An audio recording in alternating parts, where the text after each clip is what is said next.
मैं आपका आपके अपने परिवार ओएमएस एकेडमी में स्वागत करता हूँ। आज हम क्लास 10th का एक मोस्ट इम्पोर्टेंट चैप्टर जो हिस्ट्री सबसे बेहतरीन पॉइंट्स आज हम पढ़ेंगे। ये डेमो क्लास है। सिर्फ आज हम चैप्टर के बारे में जानेंगे, रिव्यू लेंगे चैप्टर में क्या-क्या चीजें हैं। ये हिस्ट्री का पहला चैप्टर है जिसे कहते हैं the rise of nationalism in Europe. इसके बारे में हम जानकारी इकट्ठा करते हैं, देखते हैं हम एसएसटी के कितने लैंग्वेज को और कितने शब्दों को जान सकते हैं। इस चीज को जानने के लिए हमें सबसे पहले क्या जानना है, चैप्टर के नाम और की पॉइंट्स क्या होते हैं। एसएसटी को एक ऐसा सब्जेक्ट होता है जिसको पढ़ने के लिए बहुत सारी समस्याओं का सामना करना पड़ता है और इसमें नंबर भी कम आते हैं। तो सीबीएसई का एक बेहतरीन टॉपिक है। हिस्ट्री के बैकग्राउंड पहले तैयार करेंगे। चैप्टर का बैकग्राउंड क्या है, क्या कौन कौन से की पॉइंट्स हैं जिसका हमने सबसे ज्यादा यूज किया है, अर्थ क्या होते हैं उसके, और अच्छे से मीनिंग को समझकर हम कितना बेहतरीन इस कॉन्सेप्ट को आगे बढ़ा सकते हैं उसके बारे में चर्चा करेंगे आज। हमारा टॉपिक क्या है, the rise of nationalism in Europe. मतलब नेशनलिज्म का मतलब होता है राष्ट्रवाद। क्या होता है? राष्ट्रवाद। राइज का मतलब होता है उदय होना, ठीक है ना। इन यूरोप मतलब यूरोप में राष्ट्रवाद का उदय हुआ। कैसे हुआ, क्यों हुआ, क्या था राष्ट्रवाद, राष्ट्रवाद का मतलब क्या होता है, इसकी मीनिंग्स कैसे हम डिफाइन कर सकते हैं, इन सब की चर्चा इसी वीडियो में करेंगे। क्या आप जानना चाहते हैं तो वीडियो को पूरा देखिएगा और ज्यादा से ज्यादा शेयर करिएगा, ठीक है। तो सबसे पहले हम जानेंगे द राइज ऑफ नेशनलिज्म। आपको पता है यूरोप में राष्ट्रवाद की जो शुरुआत होती है, माना जाता है कि यूरोप की जो क्रांति हुई थी, यूरोप में क्रांति हुई थी जिसे बोलते हैं फ्रांस रेवोल्यूशन। कन्फर्म। वो क्रांति होने के पीछे रीजन ये था कि लोगों की समस्याएं और जो टैक्सेस थे वो लगातार क्या हो रहे थे, इंक्रीज हो रहे थे। और जब टैक्स इंक्रीज होता है तो सबसे ज्यादा इफेक्ट जो पड़ता है वो पड़ता है किसमें? पॉपुलेशन, जनता पर पड़ता है। कन्फर्म।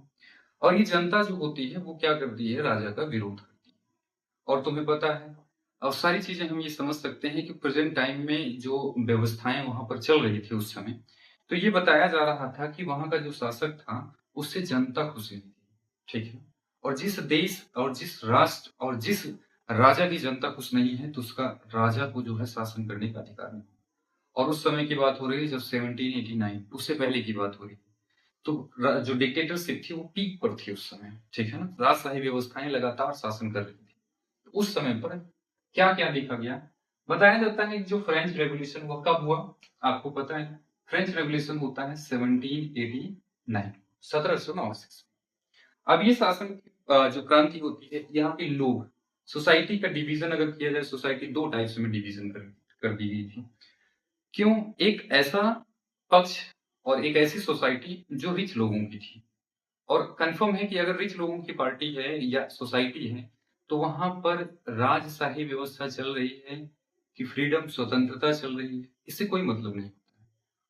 उनको क्या करना होता है, वो अपना काम निकलवा लेंगे। रीजन कैसे भी है, क्योंकि वो क्या है, बिलोंग करते हैं एक रिच फैमिली से। तो प्रॉब्लम किसको होती है? मिडिल क्लास और पुअर। पुअर जो सोसाइटी के लोग थे उनकी जो आपकी मेंटल स्थिति होती है वो क्या होती है, सिर्फ उनको क्या करना है, वर्क फूड, वर्क फूड। मतलब वो काम करेंगे तभी उन्हें क्या मिलेगा, खाना मिलेगा। तो सिर्फ वो खाने के लिए जो है काम करते रहते हैं। आगे चलते हैं, उसमें हमें क्या देखने को मिलता है, वो क्रांति हो जाती है। क्रांति से पूरे वर्ल्ड में एक, जैसे कहते हैं, नारा दिया गया। और नारा क्या दिया गया, देखते हैं। द फ्रेंच रेवोल्यूशन इंट्रोड्यूस्ड, मतलब क्या कराया गया, परिचित कराया। कितने शब्दों से? 3 शब्दों से जो महत्वपूर्ण शब्द हैं। और उन्हें बोला गया सबसे पहले आइडिया ऑफ इक्वालिटी, समानता। क्या होती है? समानता। इक्वालिटी हमारे कॉन्स्टिट्यूशन में भी संबंधित है। आर्टिकल 14 क्या करता है, क्या कहता है कि सारे के सारे लोग क्या होंगे, समान होंगे। कन्फर्म। इक्वालिटी ये हमने कहा से लिया, हमारी आज की जो प्रस्तावना है जिसे हम प्रियम्बल्स कहते हैं उसमें भी ये वर्ड इंक्लूड है, इक्वालिटी, समानता। अगला शब्द आ जाता है लिबर्टी, ठीक है ना। लिबर्टी का मतलब क्या होता है? स्वतंत्रता, फ्रीडम। कन्फर्म, स्वतंत्रता। ये सब लिबर्टी का था। उन्होंने कहा स्वतंत्रता मिलेगी, हमारी मानसिक स्थिति राष्ट्रीय तथा अंतरराष्ट्रीय दोनों समझौते के आधार पर हम क्या कर सकते हैं, हम अपना निर्णय खुद ले सकते हैं। हमारे लिए क्या सही है इसका निर्णय हम ले सकते हैं, वही है लिबर्टी। क्या होती है? Liberty. End of fraternity. Fraternity का मतलब क्या होता है? बंधुता। समाज के अंतर्गत हम जिस जिसको किसी चीज की कमी है, हम उसे क्या करें, उपलब्ध कराएं। यही होती है बंधुता। ठीक, मन तो आगे बढ़ते हैं, ये शब्द हमें मिले कुछ इंपॉर्टेंट डेट जिसको हम देखेंगे। इंपॉर्टेंट डेट का मतलब क्या होता है, जो पूरा का पूरा यूज किया गया हो, पूरी की पूरी इस चैप्टर में जिसका यूज किया गया हो। और वो डेट, सबसे पहला डेट आ जाती है फ्रेंच रेवोल्यूशन। अभी मैंने बात किया फ्रांस की क्रांति शुरू होती है कब, 1789 में शुरू होती है। कारण, बहुत सारे कारण थे, वो आप लोगों ने 9th क्लास में पढ़ रखा होगा, नहीं पढ़ा है तो कोई समस्या नहीं है। जब हम इस चैप्टर को पूरा एंड करेंगे तो ऐसा आपको लगेगा कि हमने चैप्टर को अच्छे से पढ़ा, 9th वाला भी। क्लियर? आगे चलते हैं। 1789 फ्रेंच रेवोल्यूशन हो जाता है। कारण और क्या थे इसके, निवारण क्या हो जाते हैं, निष्कर्ष क्या निकलता है, ये सारी चीजें देखते हैं। 1815 आपको पता है कि जब फ्रांस की क्रांति होती है, उसके बाद 10 साल, लगभग 10 साल बाद क्या आ जाता है, 1799, 1799। और क्या कौन आता है, और उसमें एंट्री हो जाती है नेपोलियन की। फ्रांस में किसकी एंट्री हो जाती है, नेपोलियन की। और आपको पता है कि नेपोलियन दोबारा डिक्टेटरशिप को लागू कर देता है किस पर, फ्रांस पर। अब फ्रांस पर जब दोबारा डिक्टेटरशिप लागू होती है तो बहुत सारे चेंजेस आते हैं, और वहां पर जो शासन चलता है उसे कहते हैं कॉन्स्टिट्यूशन मोनार्की सिस्टम। कंफर्म? फिर इसके विरोध में बहुत सारे लोग उतरते हैं, आ जाते हैं सामने। 1815 में एक आपका रिवोल्यूशन या बोल देते हैं वॉर होता है, और वॉर का नाम दिया जाता है वाटरलू। कौन सा, वाटरलू। तो आप डायरेक्टली बोल सकते हैं वाटरलू का जो वो वॉर हुआ था वो कब हुआ था, 1815 में हुआ था। कंफर्म? और उसके बाद आपको पता है कि अगर युद्ध समाप्त होता है तो उसमें क्या होता है, एक ट्रीटी होती है। ठीक है ना? वो ट्रीटी क्या थी, वियना। वियना की ट्रीटी कब हुई, 1815 में हुई। कंफर्म? आगे बढ़ते हैं। फिर आ जाता है 1861। आपको पता है जर्मनी भी शामिल था, इटली भी शामिल था, सारे लोग इसमें शामिल थे। जब 1815 में जब आपका वाटरलू का युद्ध होता है या वॉर होता है, उस समय सारे लोग शामिल थे उसमें। आगे बढ़ जाते हैं। यूनिफिकेशन। यूनिफिकेशन का जो मीनिंग होती है उसका मतलब होता है एकीकरण, एक करना। आपको पता है कि जो कॉन्फेडरेशन ऑफ जर्मनी था वो अलग अलग पार्टों में डिवाइड था, लेकिन फिर 1861 में जो आपका जर्मनी है, यहाँ पर इटली है, सॉरी, इटली है, इटली का क्या हो जाता है, एकीकरण होता है 1871, 10 साल बाद। और क्या होता है, यूनिफिकेशन ऑफ जर्मनी।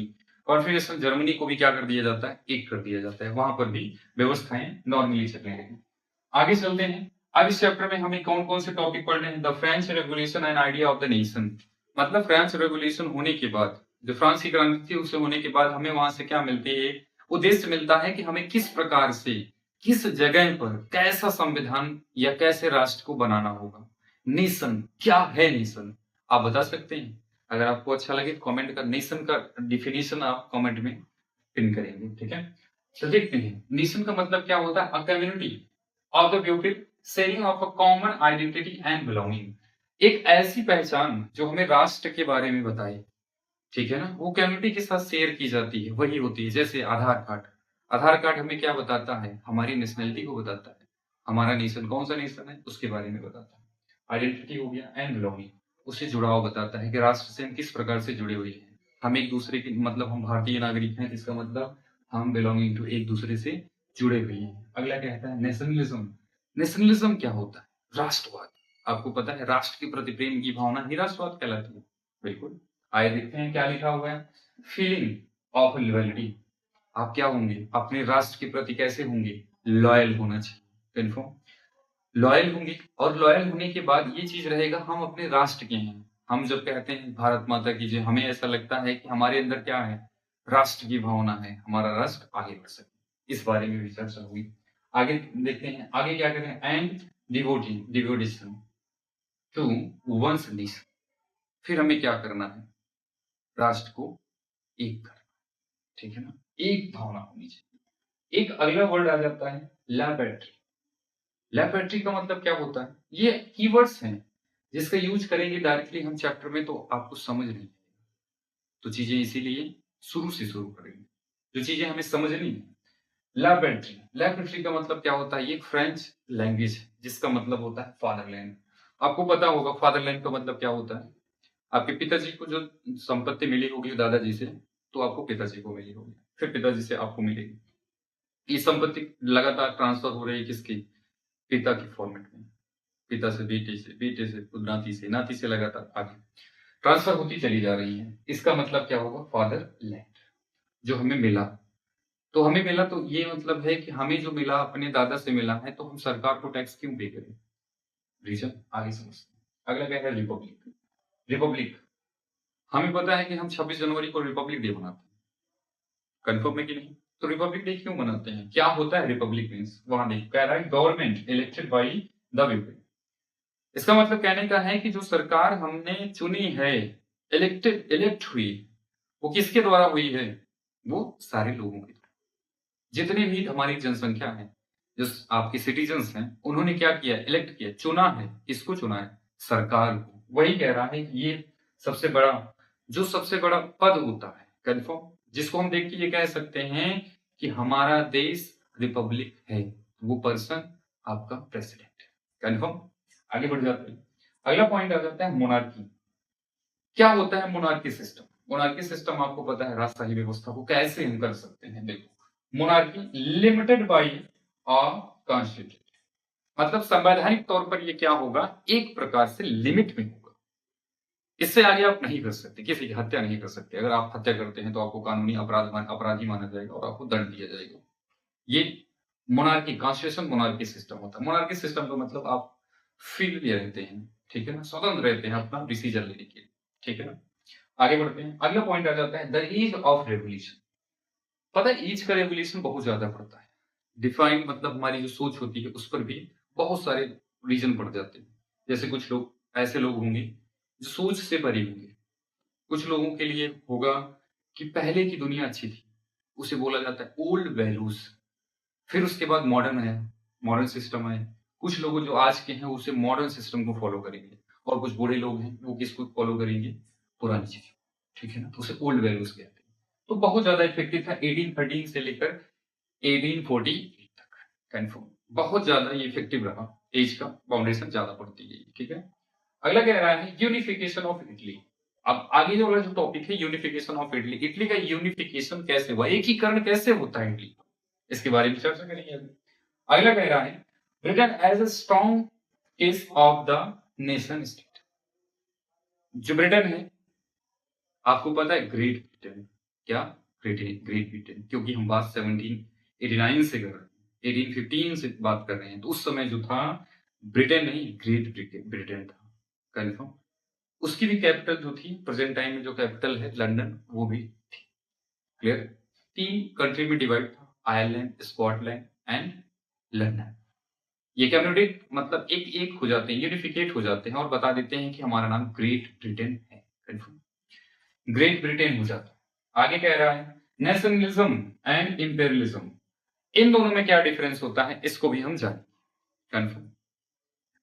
अब यहां से हम लोगों ने पढ़ा की पॉइंट, नेशन क्या होता है। आपका सिर्फ एक काम है, आपको सारी की सारी डिफिनेशन कमेंट बॉक्स में एक बार रिपीट करना है। जैसे की पॉइंट्स है, नेशन क्या होता है, नेशनलिज्म क्या होता है, लॉ ऑफ पैट्रिक्स क्या होता है, रिपब्लिक क्या होता है, रिपब्लिक मीन्स क्या होता है। 4 बार आप याद करेंगे, बढ़िया से रिवीजन करेंगे और बेहतरीन तरीके से इसको याद करेंगे।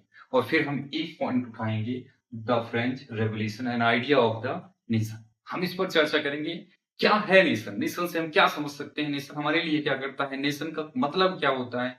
और आपको पता होगा इंडिया एक स्टेट है, कंफर्म, ना कि आपका कंट्री।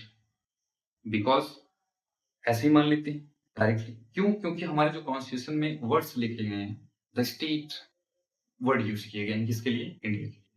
क्यों किए गए हैं आप लोग बताएंगे, ठीक है। क्लास पसंद आई हो तो लाइक शेयर एंड सब्सक्राइब, ज्यादा से ज्यादा आप सब्सक्राइब करने की कोशिश करिए, इस चैनल को बड़े से बड़ी एक पद पर ले जाइए। कंफर्म। जय हिंद, जय भारत।